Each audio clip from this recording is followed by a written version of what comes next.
Vamos lá. Eu acho que a gente abre a conversa agora, rapazes.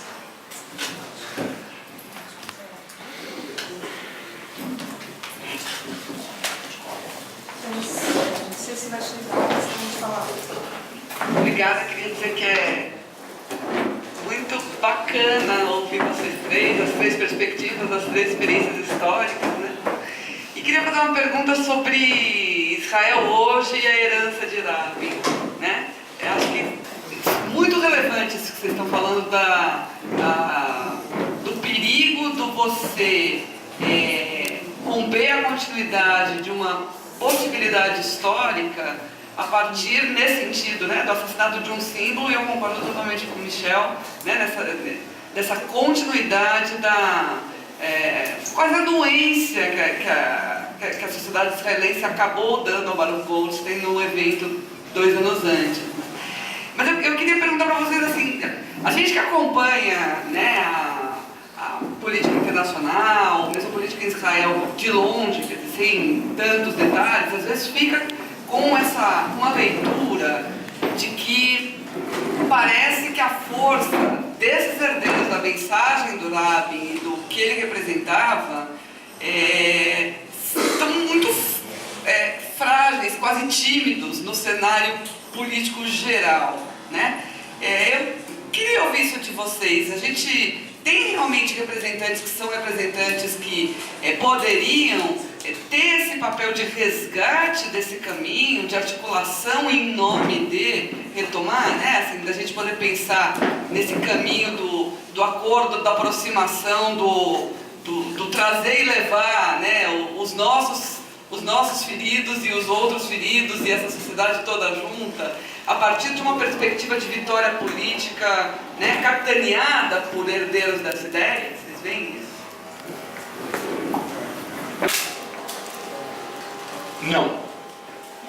Não, porque eu vou dizer uma coisa, o poder do Rabin estava na história dele, estava na história, o poder de mudança, de poder levar a coisa estava na personalidade dele, certo? A mesma coisa que um Churchill, que uma Golda Meir em certo momento, que outras pessoas. Nós temos uma coisa diferente, e é isso que é importante. Nós temos uma sociedade ativa. Existem hoje milhares de jovens que vivem em comunas em Israel. Alguns de vocês já conheceram essas comunas. Que é uma mudança de perspectiva sobre Israel, a compradora. Aquele jovem que vai comprar, o tempo todo está dentro do shopping, comprando. E esses jovens vão mudar Israel. Essas comunas geralmente mexem com educação, eles são todos educadores, eles estão tentando mudar a realidade israelense e isso. Nós temos grupos, certo, ativos a todos os níveis, desde direitos humanos a questões educativas, Yad Beyad, que mostraram aqui, e assim por diante. Agora, a pergunta é outra. Se nós temos hoje uma personalidade, pode ser que no futuro tenha, pode ser que no futuro tenha. Hoje em dia, você não tem personalidades. Você vai ter uma dificuldade de encontrar essa personalidade. Eu acho que a pergunta é como nós sistematizamos todo esse poder dessa juventude e de pessoas dentro da sociedade israelense para irem em direção da mudança. Porque você não tem hoje um símbolo. E é uma questão. Porque é uma mudança que tem que ser feita a nível de sociedade e não de um símbolo. Você não vai olhar e dizer, pô, é o Rabin que está falando. Você vai falar, poxa, esses meninos que estão fazendo isso, é aqueles que estão fazendo aquilo, é esses que estão levando as crianças para os hospitais. Como é que você pega tudo isso? Mundialmente a gente está vivendo isso, que a gente não está mais num momento de história, de símbolos. A gente acabou de viver essa eleição aqui, em que a gente também diz, que pena ter que votar em um ou outro, porque nenhum dos dois, na verdade, representam. Eu concordo com você, o problema é que nós estamos naquele momento de como, quem está pensando tem que estar pensando como nós sistematizamos esse processo que está acontecendo. Como nós tornamos isso em força. Hoje em dia nós temos várias coisas acontecendo e não conseguimos, em Israel, ainda tornar isso uma coisa, olha, é uma força, é essa força que vai mudar a sociedade israelense. Eu tenho uma coisa a dizer, eu concordo com o Celso e com o Michel. O Rabin ter colocado, por exemplo, Yossi Sarid na época como ministro da Educação foi uma grande revolução. Foi uma revolução que até hoje, eu acho que eu sou ligado um pouco, inclusive um dos ministros da Educação é do nosso kibbutz, da época do primeiro governo de Rabin, no Yadlin. Eu acho que não teve ministro melhor do que ele. Ele fez uma revolução na educação israelense. O grande problema da esquerda israelense é exatamente a falta de um líder. A direita é genial nisso. Você tem um Begin, até hoje a direita, o Bibi é um líder, um cara, o Bennett, como está saindo. Mas nessas últimas eleições, se eu for ver uma coisa do ponto de vista de número, numérico, a direita se mobilizou totalmente. Eu acho que eu não conheço uma pessoa que era da direita israelense que não votou. O voto lá não é obrigatório. E não conheço um que não votou. Todos votaram. Impressionante a mobilização dos caras. E do pessoal de esquerda e centro, muitos não votaram. Muitos dos meus amigos não saíram de casa no dia da eleição, porque não tinha líder. Falta uma personalidade que agregasse, como na época de 99 que eu fui, como Ehud Barak, que na época a gente acreditava que ele ia fazer alguma coisa. E ele até talvez tentou, errou, mas ele tentou. Mas falta essa pessoa. E eu sou extremamente otimista. Eu acho que a gente está longe ainda do ponto de não reversão que o Celso falou. Eu acredito que falta um cara, esse cara vai ter que chegar em breve e vai conseguir agregar uma força, porque nas últimas eleições a diferença não foi tão grande. Eu acredito que se houvesse uma mobilização correta do pessoal, a gente teria conseguido uma situação melhor em termos de resultado eleitoral. Agora realmente falta alguém. E é uma pena. Rapidinho, fenômeno social, diferente do fenômeno natural, ele é sempre inventado e imaginado. Não é? Nacionalismo é um fenômeno imaginado. Eu não compartilho com você do nacionalismo israelense, não sei se você é nacionalista judaico, mas se eu compartilhar, não é por nós termos a mesma origem, porque a gente construiu isso com uma perspectiva que nos aproxima.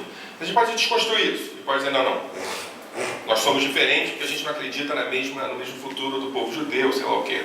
Tudo pode. O que eu quero dizer com isso é o seguinte, essa é a frase que eu quero só dizer. O país imaginado pela extrema-direita israelense não tem lugar para mim. O país imaginado pela esquerda israelense tem lugar para a direita. Essa percepção tem que estar clara. Eu sei que é duro falar isso, nós não temos um futuro em comum com os que assassinaram Rabin e ficaram em silêncio no assassinato do Baruch Goldstein e hoje permanecem ameaçando qualquer coisa que seja diferente deles. Enquanto não houver essa clareza de que o futuro em comum meu não exclui o dele, o futuro em comum dele me exclui, a gente não se fortalece. Escutar que você tem um projeto no teu kibbutz, ou sei lá, de um Haver kibbutz que morreu, que leva crianças de Gaza para os territórios ocupados, para hospitais israelenses, dá nojo nessas pessoas. Eu tenho que te dizer que me dá nojo que essas pessoas tenham nojo disso. Se a gente não tivesse compromisso claro de qualquer percepção racista é anti-israelense na nossa perspectiva, e dizer isso claramente, a gente fica num discurso mimimi, fofinho, de que somos todos iguais. Não somos. Enquanto a gente não tiver isso, a gente não consegue entender que, por exemplo, esses projetos maravilhosos que estão acontecendo são continuação de Rabin. Eles já estão aí. As últimas eleições, I'm sorry to say, A gente ganhou. A esquerda teve mais cadeiras do que a direita no parlamento. Vocês estão escutando? Esse governo que está aí agora, fazendo essas maluquices que está fazendo, poderia não estar, porque quem teve mais cadeiras foi a esquerda. Só que o discurso racista do Yair Lapid, que não foi questionado por nós, dizendo eu não quero fazer coalizões com Harim Zoabis, deu esse poder para esse governo louco de um Likud que não tem nada a ver com o Likud histórico. Nesse sentido, eu acho que a gente tem que ter clareza disso. Para terminar, o grande parceiro da extrema-direita israelense era e continua sendo o Hamas. Quem matou Rabin junto da extrema-direita foi o Hamas. Quem fez com que Pérez perdesse as eleições de 96 para o Bibi foi o Hamas. Quem está dando força para a extrema-direita hoje é o Hamas. O Hamas é o grande aliado da extrema-direita.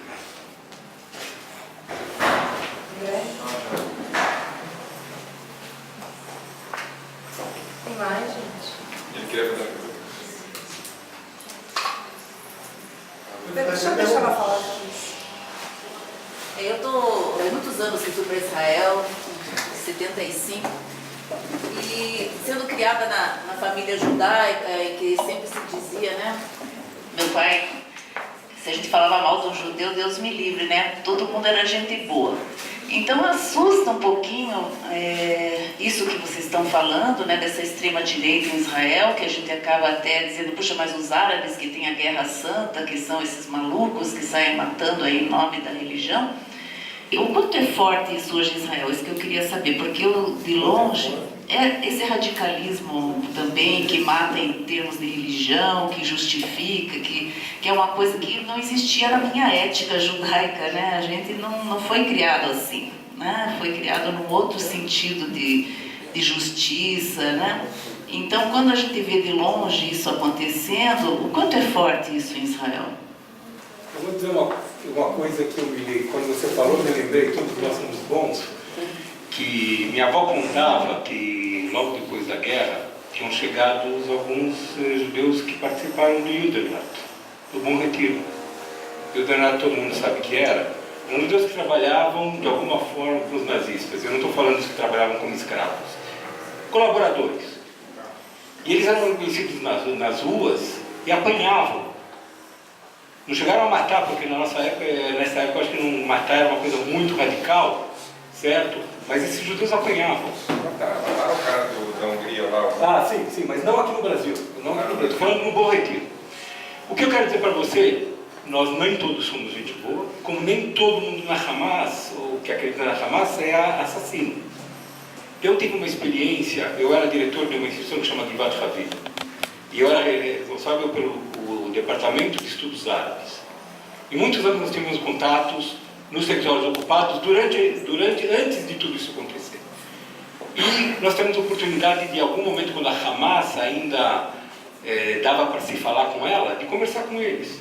E eu falei um pouco antes, existe a ala política, que ela vê de outra forma do que a ala militar, que hoje é a ala que comanda a Hamas. Que fique claro para vocês. Existem discussões enormes dentro da Hamas sobre sobre a existência do Estado de Israel. E tem a ala social da Hamas. Eles não subiram no governo porque eles têm olhos verdes. Eles subiram no governo porque eles proviam o que o Estado, o que a ocupação israelense não provia. Que eram médicos, eram dentistas, eram escolas, eram tudo isso. Nós estamos falando de um movimento que pode ser e pode acontecer, Deus que me perdoe, que ele tome o poder também na Cisjordânia. Se for eleito, legalmente, nós vamos ter que falar com hoje o que nós chamamos de terroristas. Eu quero lembrar outra coisa para vocês. Jomo Kenyatta, vocês já ouviram falar desse homem? Certo? Jomo Kenyatta, ele cortava a cabeça dos ingleses e empalava. Os Mau. Jomo Kenyatta era o comandante dos Mau. Então os ingleses passavam de trem e viam as cabeças empaladas deles. E depois foi ele que o grande responsável pelo que aconteceu no Quênia, que era um dos países da África que mais se desenvolveu, que mais fez e que mais passou. Então existem momentos que é assim e momentos que é assado.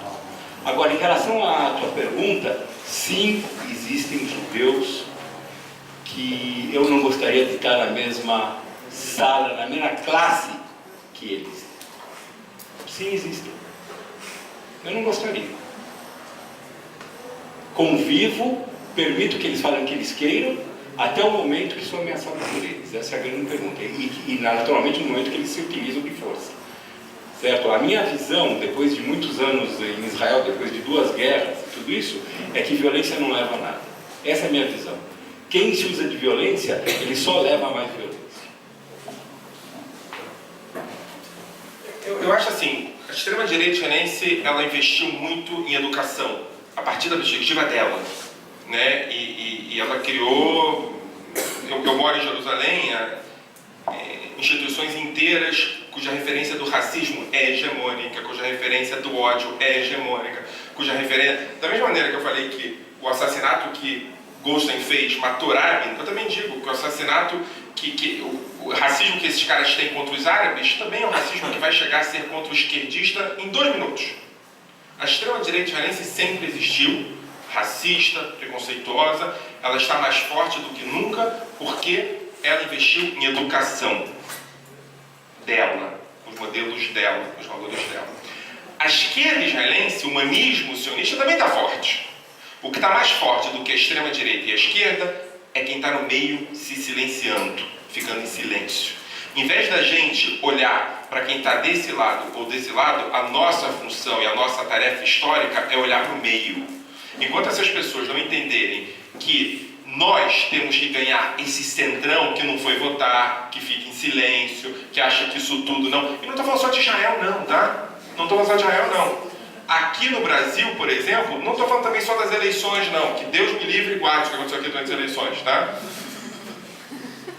Eu falei, meu Deus, não tem para onde fugir mais, vou para Marte. Aí teve aquela coisa de explodir o negócio da Lua, o foguete da Lua, nem para a Lua, mas olha. O que eu estou dizendo é o seguinte, nós enquanto judeus diaspóricos, e eu posso dizer que eu estou dançando entre essas cadeiras, temos que dizer que isso não é nosso nome. O que esse governo atual de Israel eventualmente faz não é meu nome. E criticar o governo de Israel é um ato sionista. E quem diz o contrário não é sionista, é da extrema-direita. Eu acho que isso está claro. Tem um grande militante gay israelense chamado Moshe Unikovsky, tá? Um cara fantástico, etc. E aí, ele é filho de brasileiros, ele uma vez foi visitar o Rio de Janeiro, lá e tal, eu levei para visitar, para comer comida árabe na casa da minha avó, e aí a minha avó perguntou assim para ele, eu escutei dizer que tem judeus bichas em Israel, é verdade? Tem que acabar com essas besteiras. E eu mostrei o negócio e falou, tem sim. Tem tudo. E tem que lutar contra.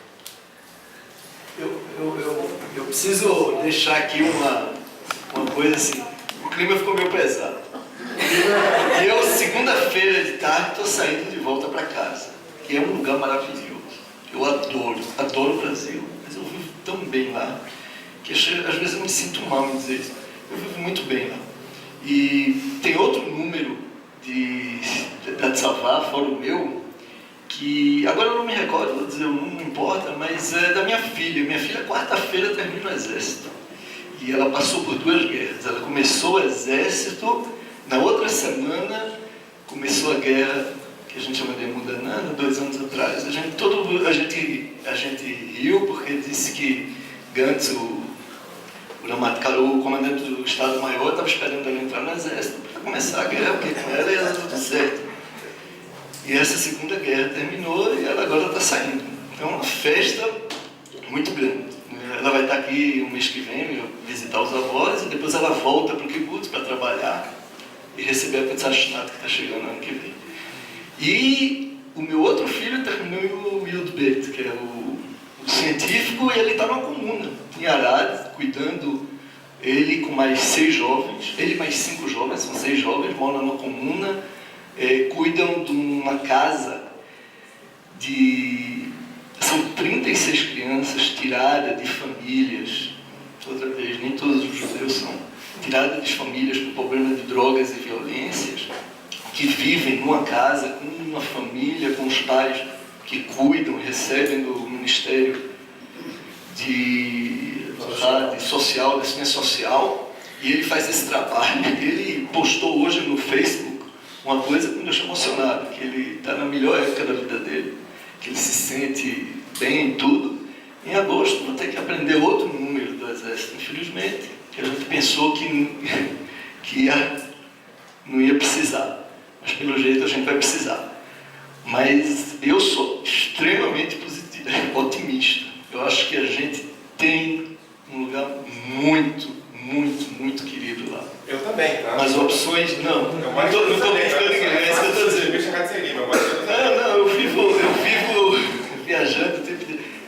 O país está numa situação que eu acho que a gente tem muito futuro. Muito, muito futuro. Uma juventude que é fantástica. Só me dá prazer conhecer. Eu acho que a gente tem opções geniais e que sejamos otimistas todos. Ok?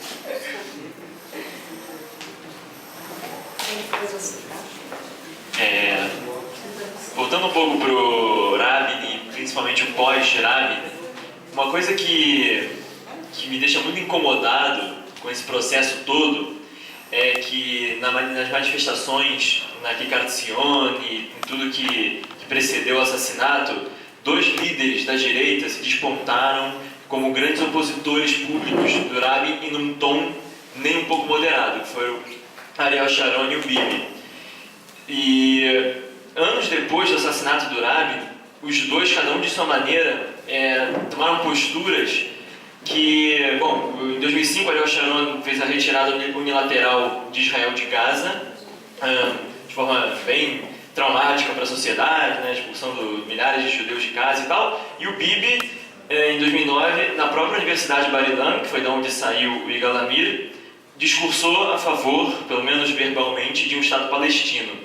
E, não sei, eu gostaria de ouvir a opinião de vocês, assim, um pouco sobre esse processo de como é que em 94, 93, pessoas que foram tão veementemente contra tudo aquilo, o que aconteceu anos depois que fez eles tomarem atitudes assim tão semelhantes em algum sentido, mas de uma forma tão diferente do Rabin, né? A questão unilateral e a questão de um apoio verbal ao Estado palestino, mas sem muita ação. Eu vou mudar um pouquinho a estratégia, que está ficando tarde. Então, assim, você fez essa pergunta, eu vou ouvir a sua. Tem mais alguém que quer fazer alguma pergunta? Então, a gente vai ouvir as 3 perguntas. Aí, cada um de vocês traz aí um panorama, tá? Juntando essas 3 perguntas.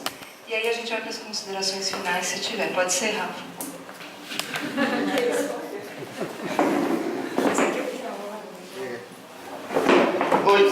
A minha questão seria sobre essa ideia da nação como um projeto imaginado, né? Israel foi desde o início planejado e imaginado, primeiro por uma pessoa chamada Herzl, né? E depois por N correntes divergentes, né, do sionismo. Eu fico preocupado porque eu percebo hoje, por exemplo, que se acusa a esquerda israelense, mesmo aqui, né, no Brasil, se você tem uma posição de esquerda em relação a Israel, você seria antipatriótico, né? Você ser traidor, você fazer o jogo do inimigo, ou então ingênuo, né, bobinho. Mas uma vez eu li um livro do Shlomo Ben-Ami e dizia, bom, se tem um lugar que a esquerda não pode ser acusada de ser antipatriótica, é Israel, porque a esquerda fundou Israel, né? Quase os primeiros 30 anos do Estado foram hegemonizados pela esquerda. E eu percebo hoje uma dificuldade de lideranças israelenses, né, comparadas com Rabin, com Ben-Gurion, de imaginar qualquer tipo de futuro, né? O projeto da normalização. Porque, se a gente pensar, o ódio ele é muito pouco imaginativo, porque ele é identitário, né? E é capacidade do amor, principalmente de amar as próximas gerações, que leva a projetos de imaginação. Queria saber se existem hoje novas lideranças ou novos projetos para reimaginar Israel, né?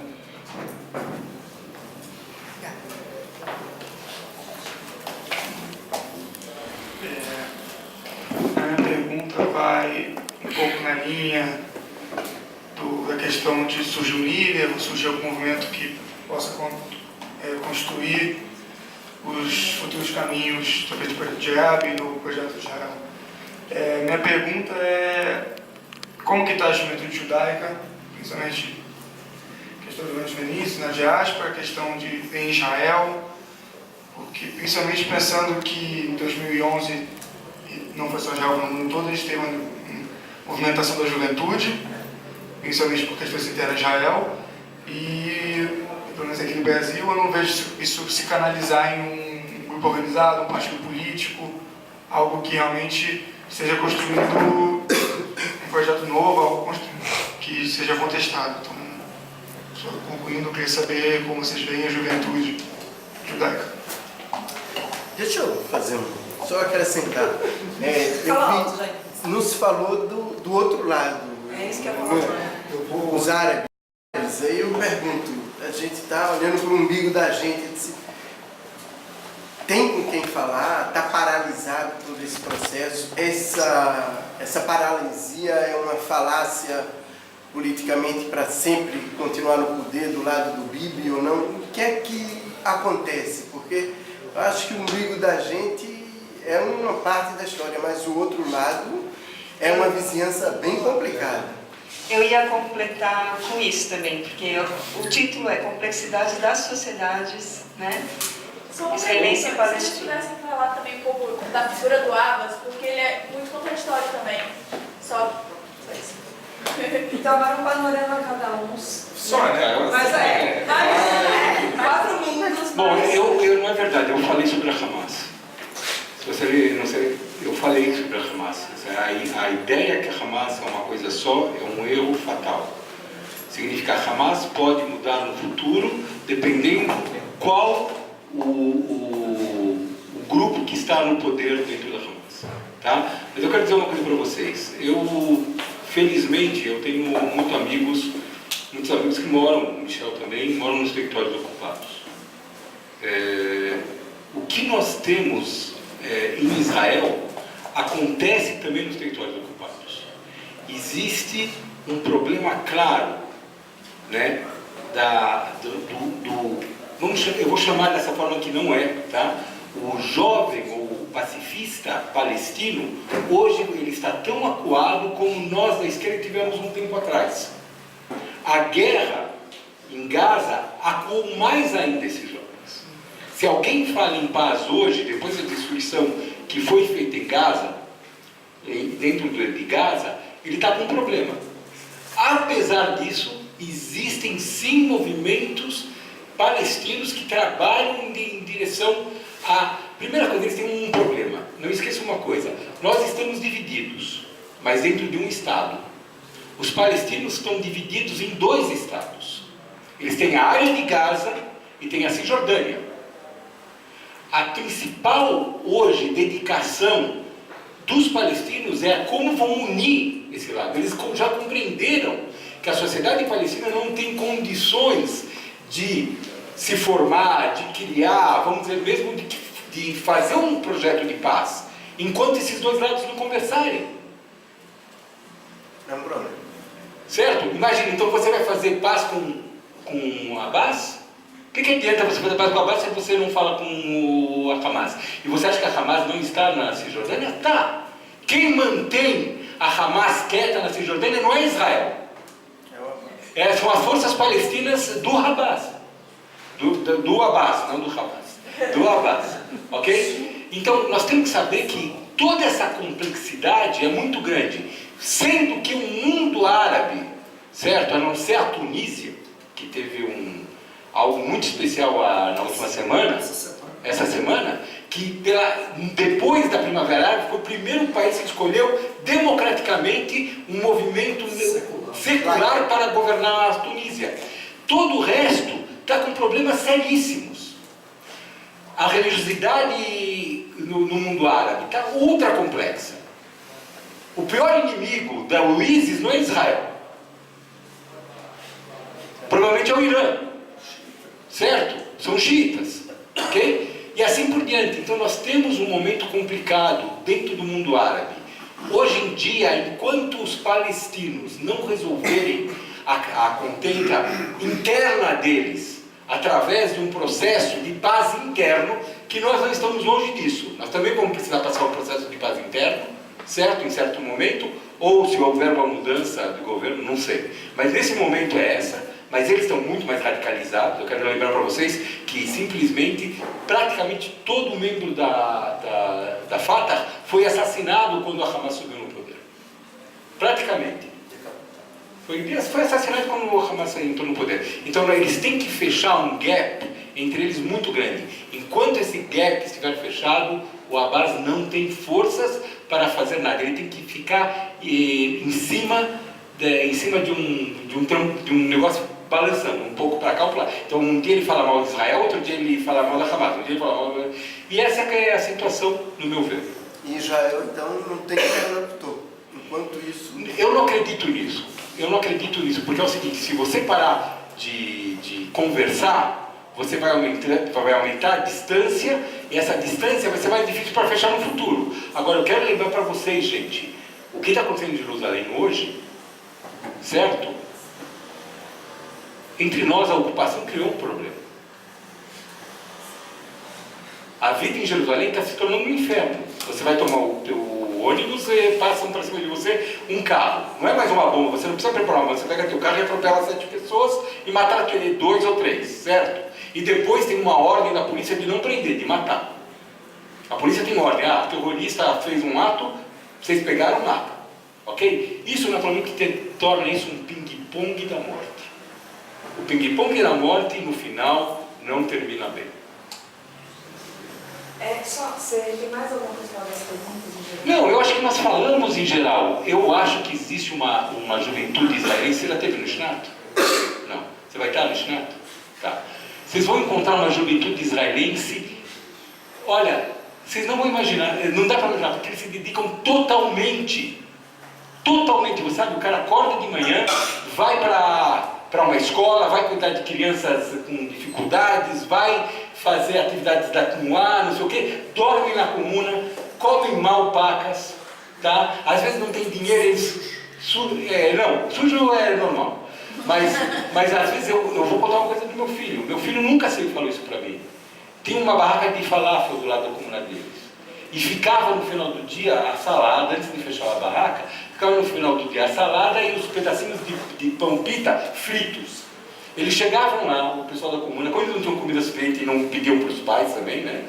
Não pediam porque, né? Você não vai pedir para o teu pai se você está numa comuna e é minha atividade. Eles iam combinar com um cara que, em vez de jogar fora, ele dava para ele os pedacinhos de pão frito com o resto da salada. E se sobrar um falafel, beleza. A pergunta do Rafa.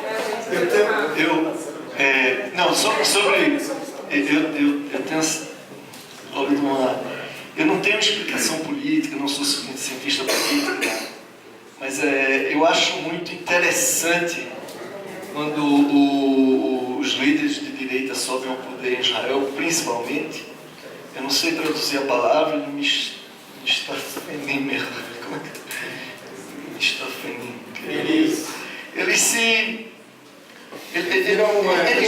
viram coelho, se transformam. Não, eles viram coelho. Eles têm um discurso muito bélico e muito... Mas quando chega no poder, eu tenho minha teoria conspiratória, eu acho que o presidente dos Estados Unidos, da época, não importa qual, chega pro cara e diz, olha, meu amigo, a questão aqui em cima é diferente, não é... Quando você está numa posição é fácil, quando você chega aqui o negócio é diferente. E todos, ninguém esperava que Begin fosse fazer o acordo de paz com o Egito. E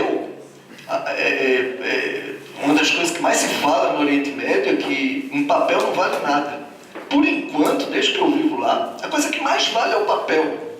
O papel do acordo assinado com o Egito passou a prova em 5 guerras, que eu me lembre. E o Egito não atacou a gente. O acordo de cessar-fogo que a gente tem com Assad, pai, Zichrono Levrachá, de saudosa memória, é um dos acordos mais constantes que existem. Acordo escritos no Oriente Médio vale mais do que muita gente pensa. E não é assim.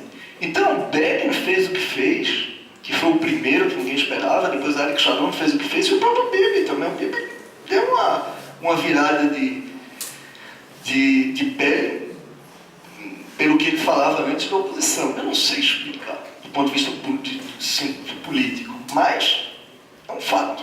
E baseado nesse fato, eu tenho muitas esperanças de que a coisa vai melhorar. Eu falando... com relação aos árabes, os palestinos, em toda a minha vida eu sempre culpo eu mesmo, eu tento não culpar o outro lado. Também nos negócios, quando eu erro, eu digo a culpa é minha, não é do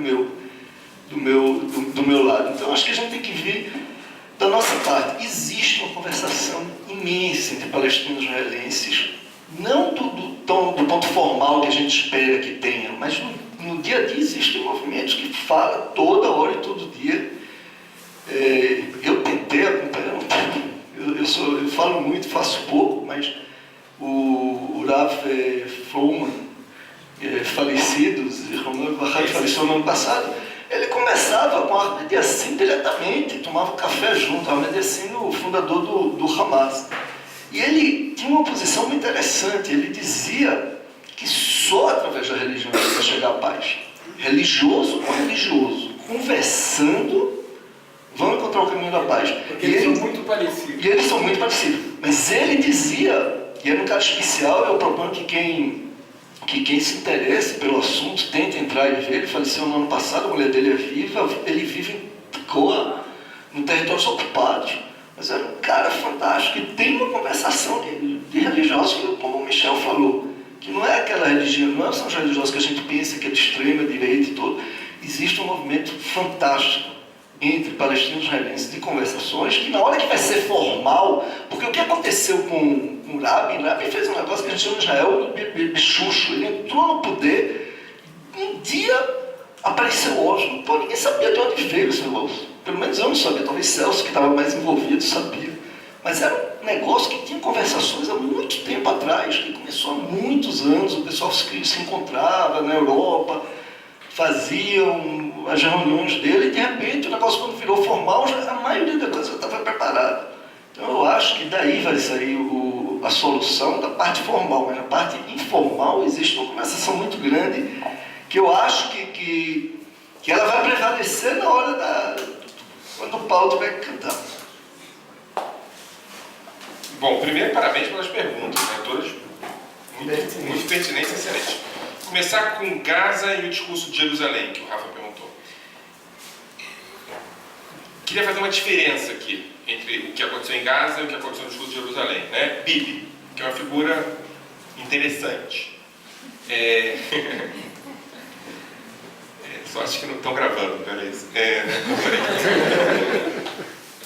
Ele é interessante porque, na verdade, até a Segunda Guerra que a sua filha participou, o Bibi falava muito de guerra, mas definitivamente nunca tinha feito uma guerra, não é? Não, ele falou que ele resolveu o problema da Hamas. Não, mas ele falou que... Ele sempre chegava... Ele tem uma questão aí contraditória, o Bibi, em relação a atitudes violentas radicais, etc. Mais do que o discurso de Jerusalém, o que é surpreendente em Bibi é a questão de Hebron. Bibi foi a única pessoa que deu autonomia territorial para a cidade complicadíssima como Hebron. Metade de Hebron está na mão dos palestinos. Cumpriu um acordo que ele não assinou. Que não assinou e fez discurso contra Nakhikat Tzion. Disse que nunca devolveria Hebron. Isso é muito interessante. Né? Ou seja, eu acho que Bibi, com todas as questões que eu tenho em relação a Bibi está deixando, por exemplo, o racismo comer solto em Jerusalém. Bibi está dando força para a base mais radical do partido dele. Bibi está no pior momento da situação de Israel no mundo, aprovando construção em territórios ocupados. Com isso tudo, uma referência, quando foi colocada à prova, Bibi assumiu os acordos que ele tinha, que outro governo tinha feito e que ele tinha sido contra. Gaza é outra história. Eu fui do bem naquilo. E o único momento em que a esquerda do Celso, essa galera mais radical, falou que eu, na verdade, era de direita, foi em Gaza. Né? Em Gaza eu estava em Israel, etc. E fui profundamente contra, né, a saída unilateral de Gaza. Né? Escrevi sobre, fui acusado de ser um direitista e tal. Por quê? Se há uma liderança de direita em Israel que não acredita não acreditava de maneira alguma, ao contrário de Bibi, que a gente já tem referências a acordos que ele cumpriu, mas que não acreditava de maneira alguma em acordos com palestinos, até porque não acreditava na existência de palestinos, porque na sua percepção palestinos funcionam da mesma maneira mental que qualquer árabe, essa pessoa é Ariel Sharon, né? E o que aconteceu em Gaza não foi um acordo de paz, foi a saída unilateral, enquanto havia um lado, lembrem-se vocês, que o Fatah estava pedindo negociações, pedia negociações naquele momento, e Sharon foi fazer uma retirada unilateral onde a Hamas era fortalecida.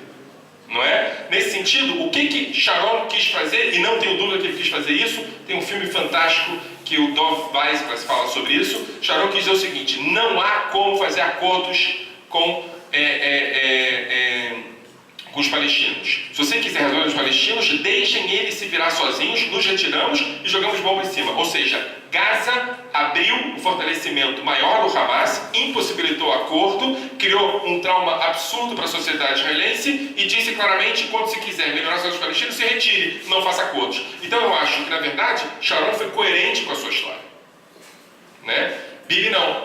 Bibi é uma figura, e aqui, né, eu tenho também um certo otimismo em relação a Bibi, porque a questão de Hebron me chamou muita atenção. A questão do discurso de Jerusalém não, porque Bibi faz discurso muito bem, e aqui ele falou uma coisa, ali ele falou outra coisa, fala bem inglês, quando vai nos Estados Unidos... Ele e o Abbas... Ele negociou com a Síria. Ele e o Abbas têm uma coisa parecida. Quando o Abbas fala em árabe, ele fala diferente de quando ele fala... Discorda do Celso, tá? Discorda do Celso. Porque eu já escutei discursos do Abbas em árabe e são exatamente iguais aos discursos dele em inglês, diferentes do Arafat.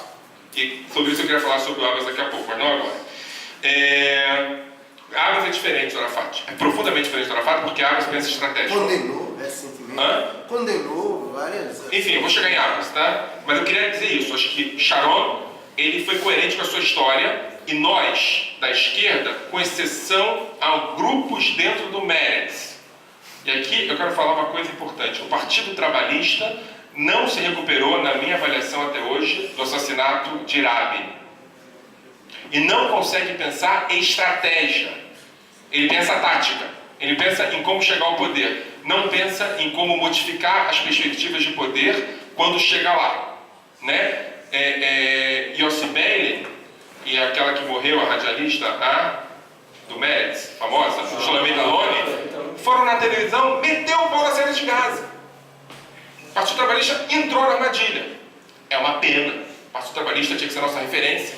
Não pode ser um partido que funciona a partir de lógicas do Sharon. Tem que criar lógicas. Não criava, não cria. Não é à toa que o Partido Trabalhista está nessa situação. Diga-se de passagem, um parênteses, vale a pena dar uma olhada nas pesquisas eleitorais saídas agora. O Meretz está com 10 cadeiras no parlamento. De 1 e 10. Tá com 2 agora. Tudo bem. Para quem chegou a 3, está ótimo, né? Então eu acho isso, acho que são diferentes as duas personalidades. Só um comentário, em relação ao Bibi, acho que o enfoque no discurso talvez foi errado, mas ele, por exemplo, fez uma coisa que nem Rabin fez, que foi congelar a construção de assentamentos, né? Por 10 meses, ele de fato Bibi é uma figura que é interessante nesse ponto.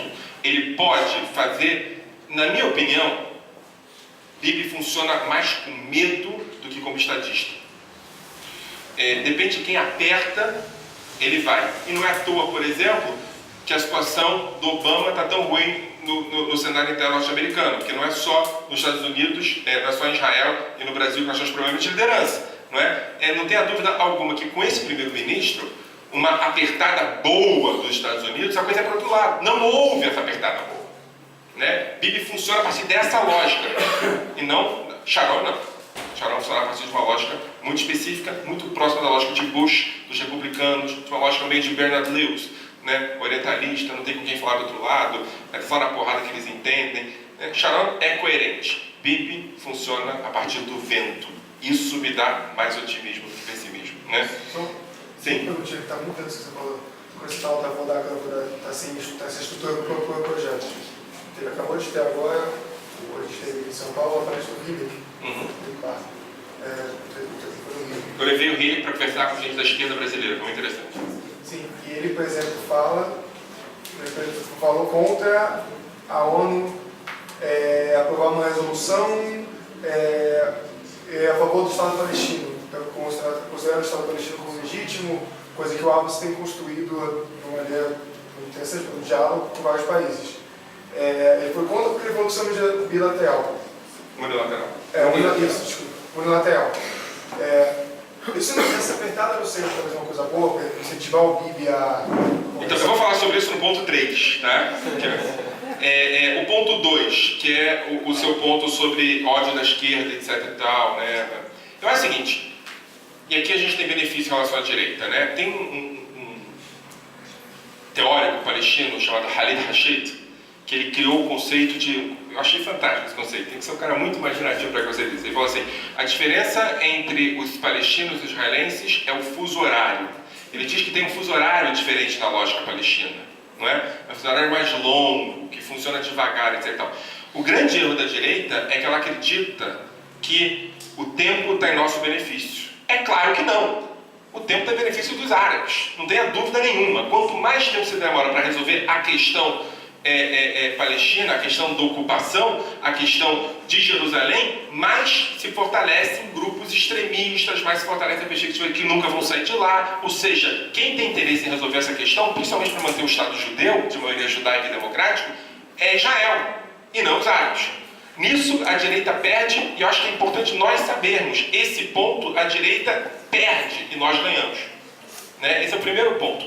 O segundo, você tem razão. A esquerda ela foi hegemônica durante anos no Estado de Israel e no movimento sionista. Diga-se de passagem, ela só foi hegemônica porque ela criou o dissenso.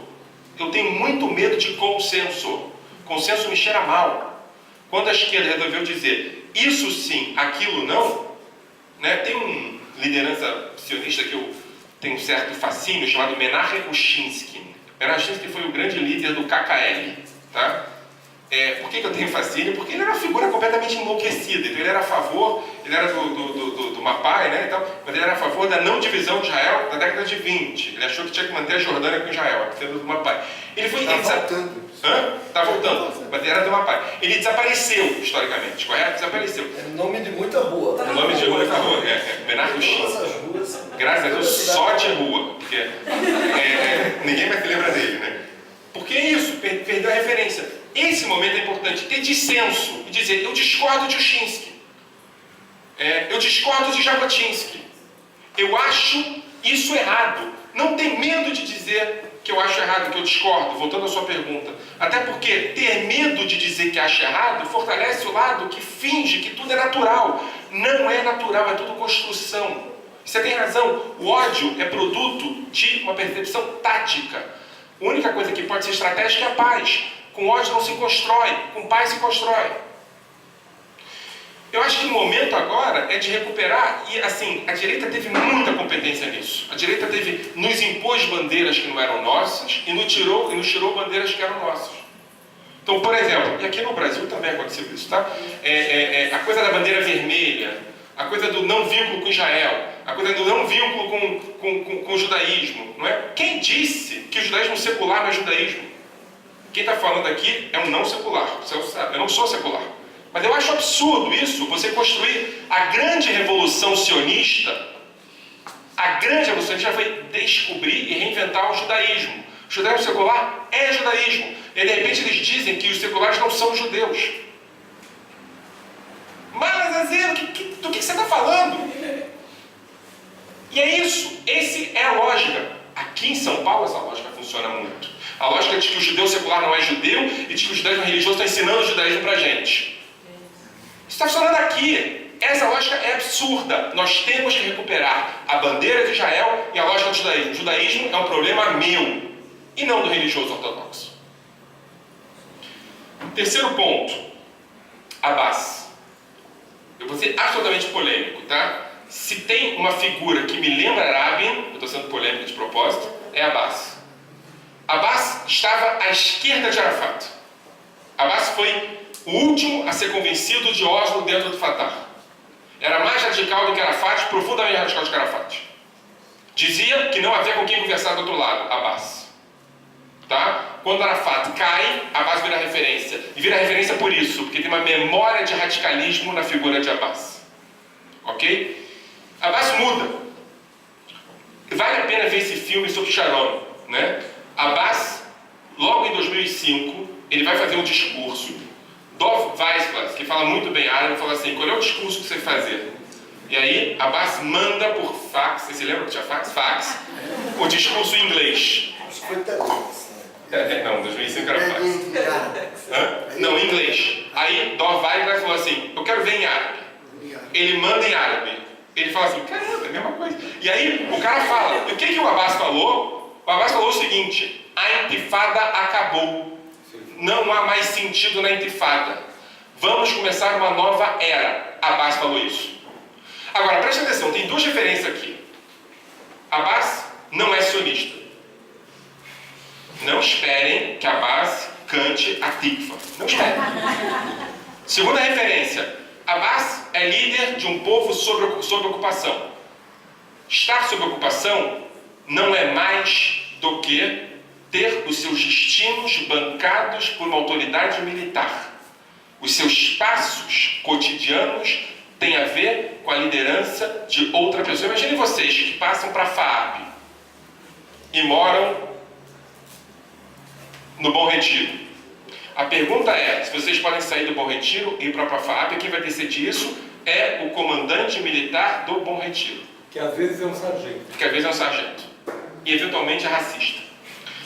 É isso a ocupação. Simples. Esquece as coisas de bater, matar. O que mata na ocupação é isso. Ser uma liderança sob ocupação e falar com o ocupante tem que ter muita moral. Abbas teve isso.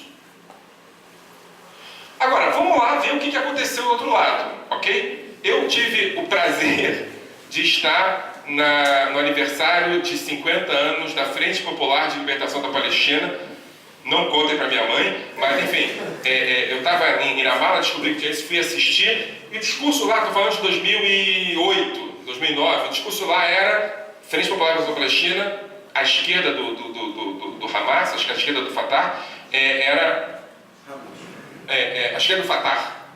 Ele dizia assim, não, a gente tem que assumir que o Abbas está nos surpreendendo, etc. E tal. Ou seja, Abbas consolidou um poder muito forte. Agora, o que o governo israelense fez com esse poder que Abbas consolidou? Essa é a pergunta. Primeiro, exigiu que Abbas declarasse que o Estado já é um Estado judaico. Preste atenção. Esse debate não está consolidado, não está resolvido aqui. Vocês não sabem dialogar com os judeus ortodoxos sobre o que é ser judeu ou não. Quanto mais determinar o que é o Estado judaico. Esse é um problema nosso. Você vai colocar isso na mesa, o debate é sobre direito do lei do retorno. Ok, direito do retorno palestino. Mas não é isso que está se colocando na mesa. Está se colocando na mesa Estado judeu ou não judeu. Esse é o primeiro ponto. Segundo ponto, ONU.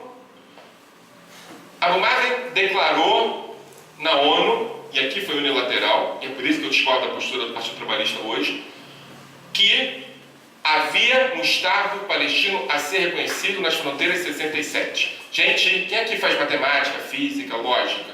Se ele está declarando que há um Estado palestino na Cisjordânia e em Gaza, que outro Estado ele está reconhecendo ao vivo e a cores na ONU? Um líder palestino reconhecendo ao vivo e a cores o Estado de Israel nas fronteiras de 67. O que Bibi fez? Chamou de traidor, disse que isso é unilateral. A gente não pode do recuo estratégico que ele fez, ele não estava discutindo com ele, ele estava discutindo 67. E está impondo isso goela abaixo do Hamas. E tenho que dizer para você o seguinte, ele teve apoio ferrado na sociedade palestina, isso eu posso dizer que teve. Porque eu estava lá durante esse período. E o que Bibi fez com isso? Jogou fora. Então, em 67 já foi, gente, né? desculpa. Barato já chegou lá, todo mundo já é um... Não, sim, mas estou dizendo que o que a Abbas fez agora. Vale a pena ver um filme chamado Shomei Asaf, Gatekeepers. Todos os 6 últimos gatekeepers, todos os últimos ex-chefes do Serviço Secreto Interno de Israel dizem claramente que há com quem discutir entre os palestinos, e os últimos dizem que Hamas, que Abu Mazen é a referência. O único que não sabe disso é Bibi. E quem paga por isso somos nós. Houve uma carta essa semana de generais, 13 generais, generais e coronéis, era o mais alto, dizendo que tem que voltar para o Digo mais, quando desconsiderado. Quando o Hamas sequestrou os meninos, etc. e tal, e Abu Mazen ajudou na busca dos assassinos, nada foi dito. Agora, quando o Hamas, sendo atacado por todos os lados, depois de ser colocado na geladeira pelo Estado de Israel, manda uma carta dando condolências à família do cara que tentou assassinar o rabino lá, que defendia a reza no Monte das Mesquitas, o Estado de Israel faz disso uma festa. Hamas não Abu Mazen não é sionista. Tanto se faz que a gente está perdendo uma grande referência de diálogo forte, que se consolidou como tal. Abu Mazen colocou Hamas, ultimamente, pela porta dos fundos no governo palestino. Agora já é quem é o próximo. A pergunta, será que a gente vai ser desse jeito? Porque o próximo vai ser queimado como esse foi. Para terminar, jovem, tá? Bom, já foi dito muito sobre jovem de Israel. Eu acho que a gente tem uma riqueza profunda na sociedade israelense, que é essa juventude. Eu acho que realmente o que está acontecendo hoje é uma revolução. Vale a pena vocês fazerem parte dela, que não é só das comunas, tem outras referências fortes. A revitalização do judaísmo secular, a revitalização do judaísmo pluralista, o debate sobre conversões reformistas, etc. E tal. Os jovens estão levando isso muito... Mas eu queria falar um pouco sobre a juventude do Brasil, a juventude judaica do Brasil, tá? E desculpa botar a minha colher nessa tigela, mas eu queria falar sobre a comunidade judaica de São Paulo, da qual eu não faço parte. E eu tenho que fazer isso com algum cuidado para não ofender ninguém aqui, mas acho que me chamaram para falar, dane-se, não. Tenho medo do que acontece aqui, eventualmente. Eu acho que o discurso da juventude tem que ser escutado. Eventualmente eu escuto posicionamentos da comunidade judaica de São Paulo, que são posicionamentos à direita, alinhados com o atual governo de Israel, e há eventuais acusações de quem fala o contrário de serem anti-sionistas, anti-isso ou anti-aquilo. Eu acho que a resposta a isso tem que vir da juventude. A pergunta é, será que há espaço para a juventude judaica, ou para Bonim Dror, para Shomer Hatzair, ou para não tão jovens assim, influenciarem, por exemplo, programas de ensino em escolas judaicas? Algum debate há sobre em que lugar está a narrativa palestina nas escolas judaicas de São Paulo? Há um debate sobre como lidar com o judaísmo de maneira inclusiva nas escolas judaicas de São Paulo? Há debate sobre, por exemplo, como ensinar história judaica nas escolas judaicas de São Paulo? Há lugar para o judaísmo secular em São Paulo? Ou o judaísmo secular é só, o judaísmo de São Paulo é só o judaísmo ortodoxo? Há lugar para discutir de igual para igual? Ou devemos nós estarmos ligados sempre a perspectivas da ignorância? Nós somos menos do que eles, porque eles sabem mais do que nós, que eles têm autoridade rabínica, ou seja lá o quê. Quem pode mudar isso são os jovens. E os jovens aqui em São Paulo têm formação espetacular, porque não há formação melhor, eu estou falando dos jovens que estão aqui na sala, não há formação melhor no mundo judaico do que dos movimentos juvenis. Não há. E ao contrário de assumirem e se convencerem de que não há o que fazer com a comunidade judaica, há que se enfrentar, há que se entrar, há que se participar. Porque a única maneira de se mudar é por dentro. Então não admitam que vocês não têm o que fazer lá. Esse é o discurso deles. Vocês têm o que fazer lá. Entrem, mudem, alterem, transformem. E eu estou falando isso pelo Brasil, mas também por Israel. Porque hoje a mudança, os diálogos, as possibilidades de troca entre o judaísmo diaspórico e israelense são muito grandes. Vocês falando aqui influenciam lá. Não acreditem ao contrário. Vocês falando aqui influenciam lá. Então peguem na mão de vocês o futuro da comunidade. É isso. Eu só queria dizer uma coisa. Última coisa. Primeira coisa, tudo que o Michel falou é possível. Devido a decisões no Rio de Janeiro, devido a decisões de uma escola, tudo isso que nós estamos falando existe no dia a dia de uma escola judaica no Rio de Janeiro. A narrativa palestina está dentro e atividades que vão muito além do que aqui em São Paulo é feito e é permitido, inclusive. Mas eu queria falar uma coisa em relação a outra coisa. Alguém perguntou, e depois do Abbas, o que acontece? Tem um indivíduo que foi esquecido na cadeia, Baraguti. Esse indivíduo, ele tem uma força, e eu ainda não estou certo como até hoje não fizeram com Mandela. Começaram a sentar com Mandela 5 anos antes de soltá-lo, para definir como ia ser o futuro da África do Sul. Não foi no último momento.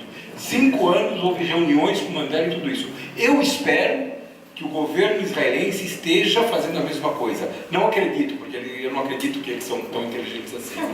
Mas eu espero que estejam fazendo isso. Porque se tem uma pessoa que tem condições, fala hebraico perfeitamente, conhece os israelenses perfeitamente, ele tem um poder sobre a antiga juventude hoje, provavelmente a meia-idade, mas ele virou uma espécie de um herói palestino. É uma referência. Ele é uma referência palestina, e até pouco tempo atrás alguns políticos israelenses se encontravam com ele semanalmente, não sei se continua, mas existe sim pelo menos um nome que se conhece, que pode no futuro vir a ser um líder palestino. Mas o presidente ainda é alguma coisa? Não, com certeza, com certeza.